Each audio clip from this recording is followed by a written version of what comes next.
Perkenalkan, nama saya Komandar Mendra, SKMT, dosen ITB Istiqomah Bali dengan IDN 0829119001, program studi sistem komputer. Video ini dibuat sebagai pernyataan diri dosen PDD UKPT, UKTPT khususnya dalam bidang pengajaran dalam kegiatan sertifikasi dosen tahun 2026 gelombang 1. Saya dosen pengampu mata kuliah praktikum sistem operasi, di mana mata kuliah ini merupakan mata kuliah wajib program studi untuk mahasiswa semester 3 dengan bobot 2 SKS.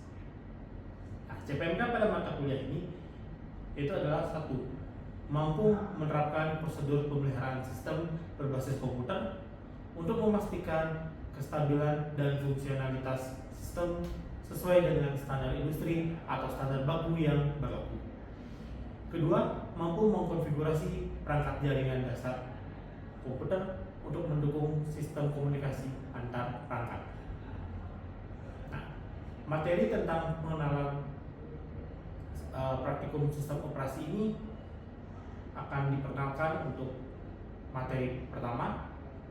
Untuk pertemuan kedua yaitu adalah pengenalan Linux dan virtual machine, di mana dalam proses pengajaran menerapkan metode DIA, Delivery, Interaction, and Assessment, di mana pada tahap delivery itu dilakukan pemberian materi sesuai dengan topik mengajar dalam bentuk ceramah. Yang kedua adalah interaction, di mana pada tahap tersebut dilakukan proses diskusi dengan mahasiswa, serta asesmen dalam tahap pengukuran aktivitas berupa kuis, tugas, dan ujian. Berikut adalah contoh video ajar untuk salah satu pertemuan yang dilaksanakan secara luring. Oke, teman-teman, pada di pertemuan kita hari ini kita akan masuk ke pengenalan Linux dan virtualisasi mesin, di mana di pertemuan pertama itu kita sudah membahas tentang sistem operasi secara umum. Mereka masuk ke kedua tentang pengenalan Linux dengan salah satu sistem operasi dan virtualisasi yang akan kita gunakan untuk pertemuan berikutnya hingga akhir pertemuan. Nah, capaian pembelajaran yang akan kita targetkan di pertemuan kali ini itu ada pertama, kita membahas dulu tentang konsep dasar dari Linux, karakternya, dan kenapa kita memilih Linux untuk pertemuan ini dan perkuliahan ini, kenapa nggak Windows dan sebagainya. Kemudian kita masuk tentang virtual machine, dan terakhir di pertemuan ini kita akan sedikit membahas tentang bagaimana virtual machine itu kita gunakan untuk proses praktikum kita. Ya, kita balik dulu tentang pertemuan terakhir tentang sistem operasi. Sistem operasi itu adalah sebuah perangkat lunak, sebuah software yang fungsinya apa? Mengelola resource yang ada di perangkat teman-teman. Teman-teman punya handphone, teman-teman punya komputer, nah ada aplikasi berjalan. Nah, antara aplikasi dan perangkat kelas teman-teman itu ditengahi oleh yang namanya sistem operasi. Jadi bagaimana aplikasi teman-teman itu bisa mengakses mikrofon, mengakses kamera, dan sebagainya. Nah, itu ditengahi oleh yang namanya sistem operasi. Pada fungsinya apa?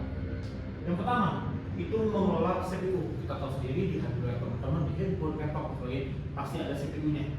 Nah, sistem operasi ini membagi setiap aplikasi yang teman-teman jalankan bagaimana penggunaan CPU-nya serta memorinya. Aplikasi A menggunakan memori berapa, aplikasi B perlu memori berapa, kemudian juga penyimpanan serta yang berikutnya apa? Input dan outputnya. Apakah menggunakan kamera, apakah sebuah aplikasi itu perlu speaker, apakah perlu mengakses layar, serta dia mengatur aplikasi mana yang dijalankan sesuai dengan yang kita pilih. Nah, sederhana seperti ini. Yang kita sering akses mungkin contohnya adalah Spotify, Netflix. Nah, dia masuk sebagai sebuah namanya aplikasi. Kemudian itu berjalan di mana? Di smartphone kita, di laptop teman-teman. Jika di rumah, pengen denger lagu, buka Spotify. Teman-teman nggak bisa buka laptop, buka Google langsung buka Spotify, enggak. Pasti teman-teman buka sistem operasinya dulu. buka lock screen-nya dulu, login ke Windows-nya dulu. Nah, perantara antara Spotify dan environment itu adalah sistem operasinya. Sistem operasi ini tergantung yang teman-teman gunakan. Kalau teman-teman menggunakan perangkat mobile, pasti di antara Android atau iOS. Kalau teman-teman menggunakan laptop, itu ada Linux, ada Windows, ada juga macOS. Tergantung dari perangkat yang teman-teman gunakan. Dan, nah, di semester ini, kenapa kita milihnya Linux? Karena Linux itu adalah salah satu sistem operasi yang paling banyak digunakan.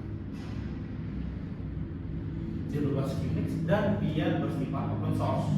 Nah, open source di sini bukan gratis karena ada kata open ya. Open di sini artinya ada teman-teman bisa mengembangkan sistem operasi ini secara bebas. Contoh ada yang gratis, contohnya adalah Ubuntu, kemudian Linux Mint dan sebagainya. Ada juga yang berbayar, Red Hat dan sebagainya. Nah, itu ada konsep dari open source. Dan di Linux ini dia bersifat kolaboratif oleh komunitas.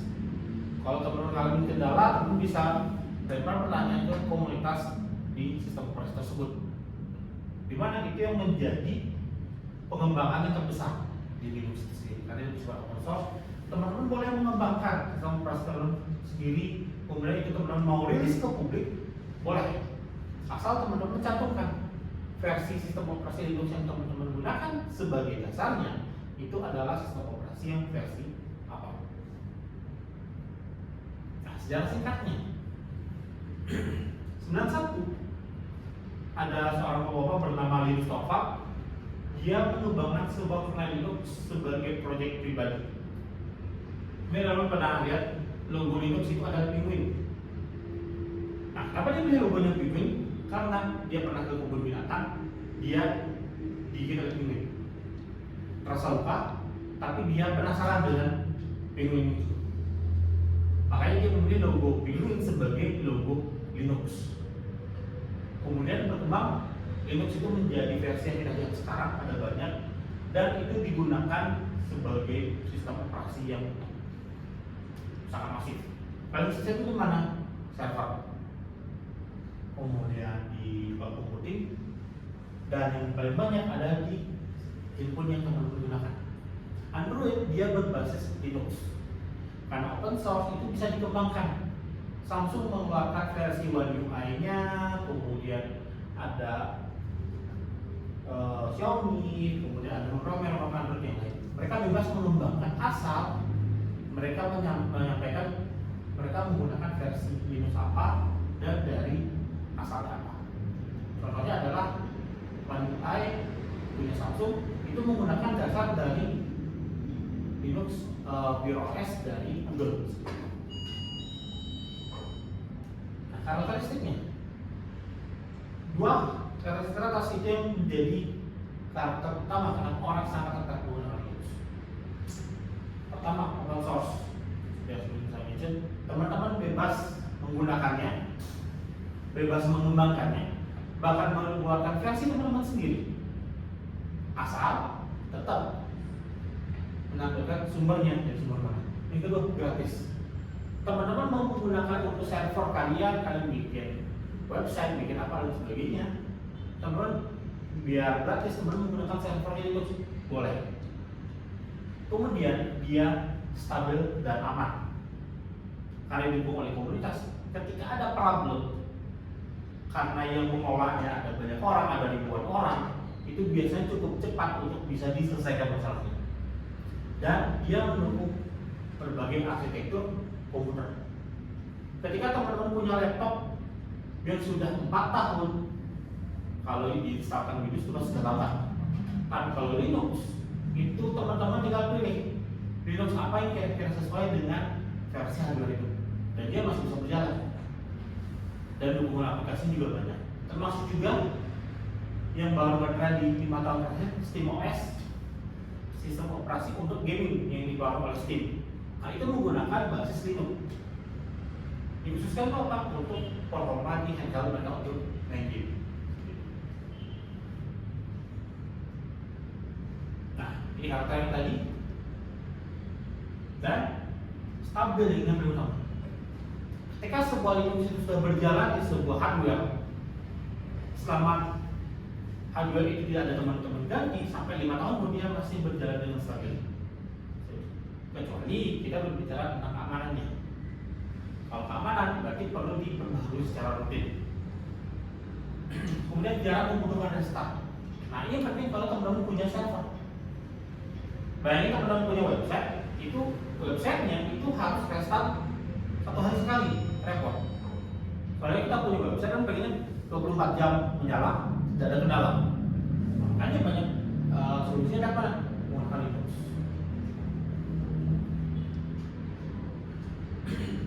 Dan menurut Fortune Business Insight, sistem operasi pada server yang domain digunakan itu ada di Linux. Dia mencapai 63,73%. Lebih dari 50% sistem operasi yang digunakan di server di planet ini itu didominasi oleh Linux. Di mana sekian persennya itu masih ada Windows. Karena Windows itu dimiliki oleh Microsoft. Nah, Microsoft juga gencar untuk orang-orang itu menggunakan Windows Server. Tapi banyak orang juga pengen menggunakan yang gratis dan dengan berbagai macam hardware. Teman-teman punya laptop lama, teman-teman punya komputer lama dan sebagainya. Itu banyak yang menjalankan Linux. Nah, saya bilang tadi Linux itu open source. Jadinya apa? Teman-teman bebas mengembangkan.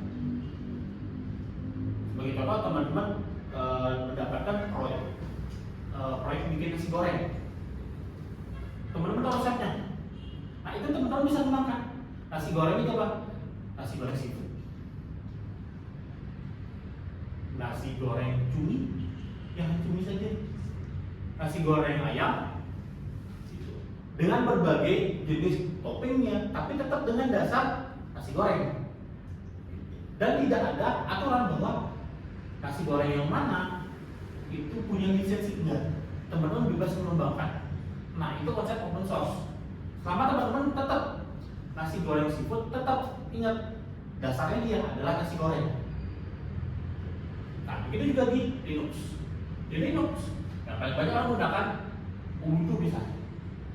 Setiap Ubuntu rilis versi yang baru, mereka selalu menyampaikan kami menggunakan Linux versi sekian. Kemudian di Ubuntu pun itu ada turunnya lagi. Itu apa? Contohnya adalah Linux Mint. Jadi dari Linux utama dikembangkan ke Ubuntu, Ubuntu dikembangkan menjadi Linux Mint. Jadi dari dikembangkan lagi, dikembangkan versi yang lain. Apakah Ubuntu protes? Enggak. Karena mereka juga berbasis open source Ubuntu. Contohnya juga ada yang namanya Red Hat. Red Hat sistem operasinya itu bersifat open source, tapi mereka bisa menarikan duit. Jadi orang yang pakai sistem operasi Red Hat itu mereka bisa dapat uang. Dari mana? Dari support. Jadi ketika orang mengalami kendala, mereka bisa membayar premium untuk dapat penyelesaian masalah. Jadi istilahnya customer service masih premium, yang dimana teman-teman bisa langsung dihubungi 24 jam ketika ada kendala. Dan itu legal. Jadi OS gratis tapi untuk support yang berbayar ataupun keamanan tambahannya. Dan teman-teman bebas mau menggunakan versi apapun. Penggunaannya, teman-teman buka aplikasi, teman-teman buka website, itu semua berbasis Linux kita di sini. Contoh kita punya sistem informasi online, Xeon misalnya. Xeon kita itu ada di servernya menggunakan Linux. Kemudian berikutnya, teman-teman punya Google Drive, teman-teman punya OneDrive. Nah, itu tempat penyimpanan data yang online. Itu ada sistem operasinya juga berjalan. Itu menggunakan Linux juga. Bahkan sekarang yang paling banyak orang pakai itu adalah AI.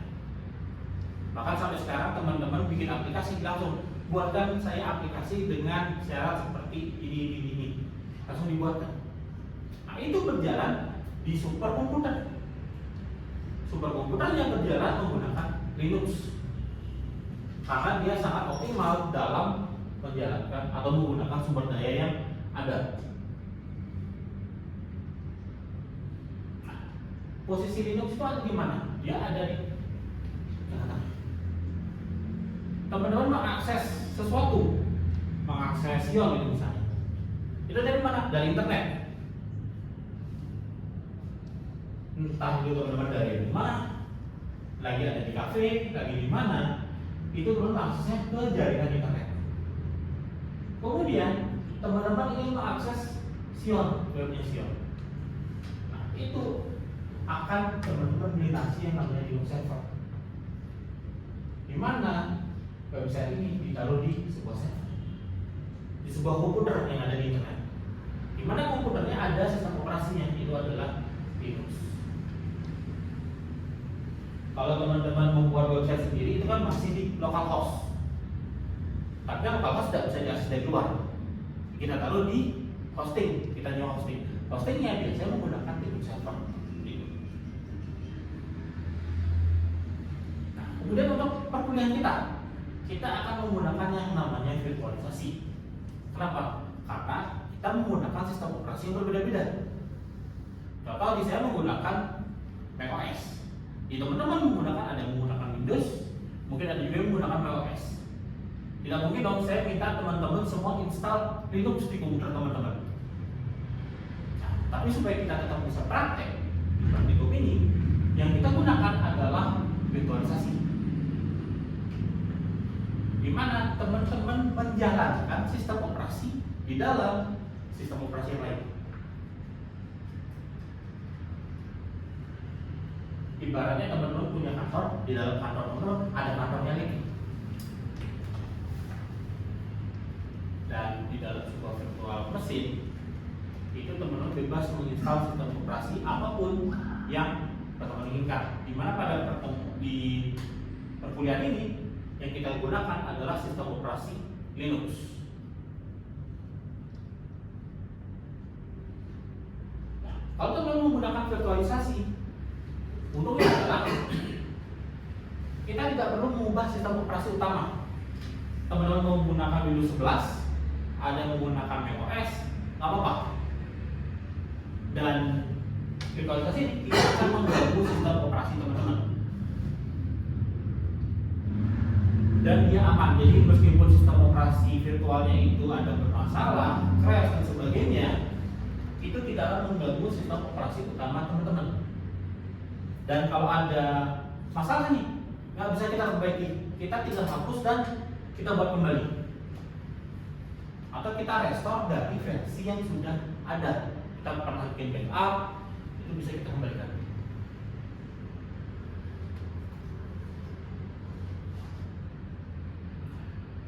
Komponennya dari virtual machine itu sendiri, yang pertama itu adalah ada hardware utama, laptop teman-teman atau PC teman-teman.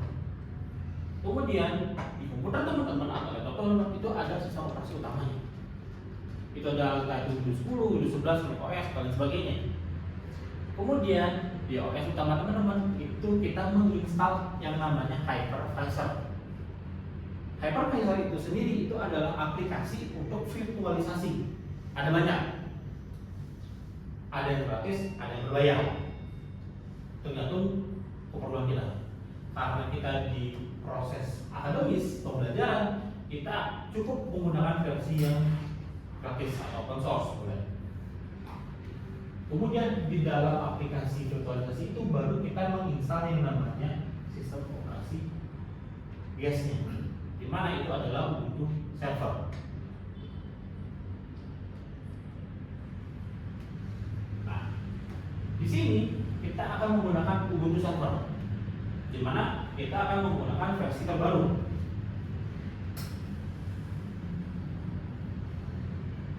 Dan dalam proses instalasi itu setelah selesai, ada beberapa tahapan yang akan kita gunakan di mata kuliah ini.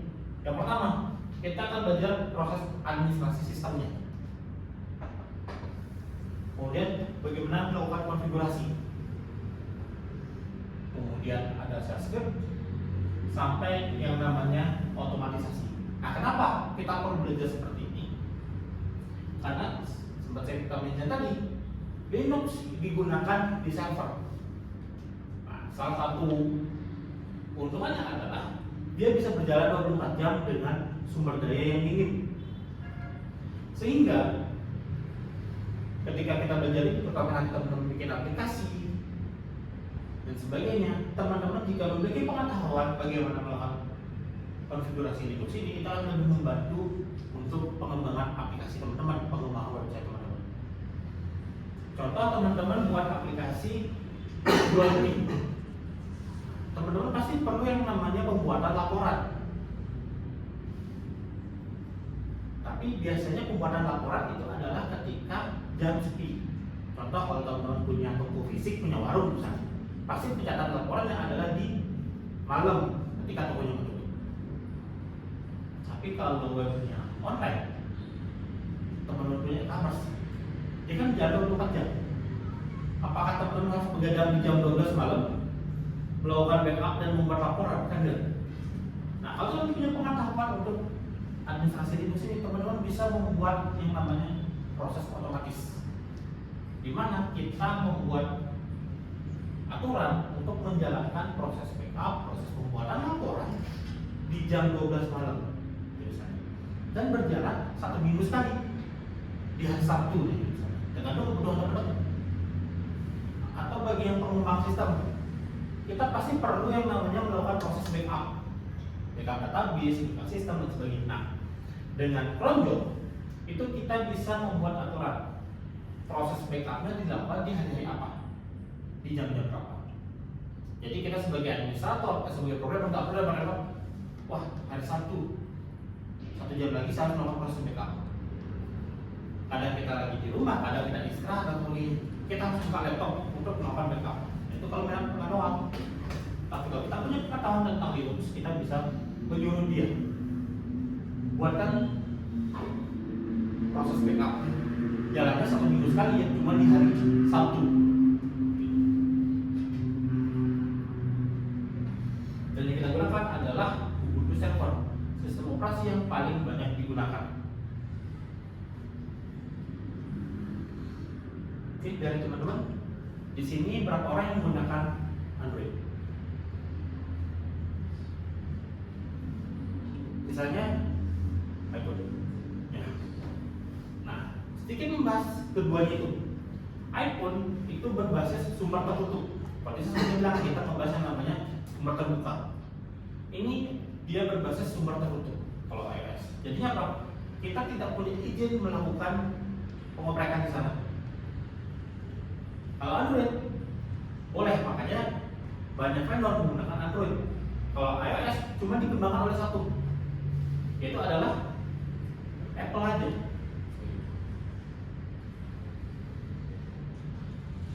Nah, kalau misalnya itu, mari kita kenali handphone masing-masing. Nah, saya minta teman-teman untuk mengecek perangkat teman-teman itu seperti apa. Saya minta teman-teman cek untuk merek dan tipenya, harganya nggak perlu, bisa operasi yang digunakan, apakah menggunakan iOS atau Android, versi sistem operasi, kapasitas RAM, dan versi kernelnya. Ini kita akan bahas di pertemuan berikutnya. Bagaimana perbedaan-perbedaan ini itu tetap bisa menjalankan sistem operasinya. Serta juga kita akan membahas yang ke depan terkait dengan bagaimana melakukan instalasi pada perangkat virtual. Di minggu depan kita akan mencoba untuk menginstal Linux server di aplikasi virtual, apakah itu di VMware atau VirtualBox. Nah, itu teman-teman bebas memilih. Ini teman-teman, ada yang mau ditanyakan, silahkan, terkait dengan gimana sistem operasi dan sebagainya. Oke, silahkan. Ya Pak, izin bertanya Pak, dari materi Bapak, bagaimana contoh penggunaan mesin server dengan AI Pak? Ya, Ya semua sekarang kita berbasis AI ya.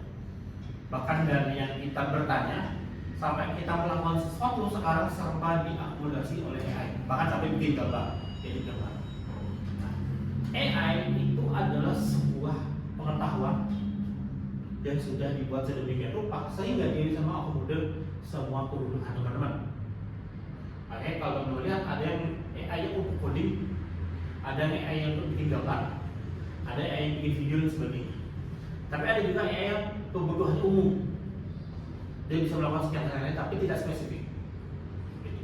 Nah, kaitannya dengan virtualisasi sistem operasi itu adalah semua AI yang kita gunakan itu berjalan di sebuah perangkat. Dia pengetahuan itu perlu dijalankan sebuah perangkat, dan perangkat itu biasanya dijalankan di superkomputer. Dan biasanya superkomputer itu berjalan di server. Makanya kalau teman-teman perhatikan, ada sekarang orang menjual server-server untuk menjalankan AI. Ada server-server yang khusus punya spesifikasi yang tinggi. Dan juga ada komputer-komputer yang secara khusus untuk menjalankan AI. Dan kaitannya dengan sistem operasi adalah itu ditaruh di internet. Jadi teman-teman menyewa sebuah komputer untuk menjalankan AI, itu teman-teman bisa akses dari manapun. Entah itu dari rumah, teman lagi di jalan dan sebagainya. Dan juga sekarang mulai dikembangkan sistem operasinya bisa menjalankan AI di handphone teman-teman. Nah, kalau tertarik minggu depan kita juga akan singgung tentang gimana AI itu berjalan di handphone kita. Kita akan sedikit singgung dengan AI di handphone teman-teman dan apakah secara spesifikasi bisa berjalan atau tidak. Seperti itu. Oke, pertemuannya saya cukupkan dulu. Kita akan bertemu di minggu depan dengan topik bahasan serta tugas yang sudah di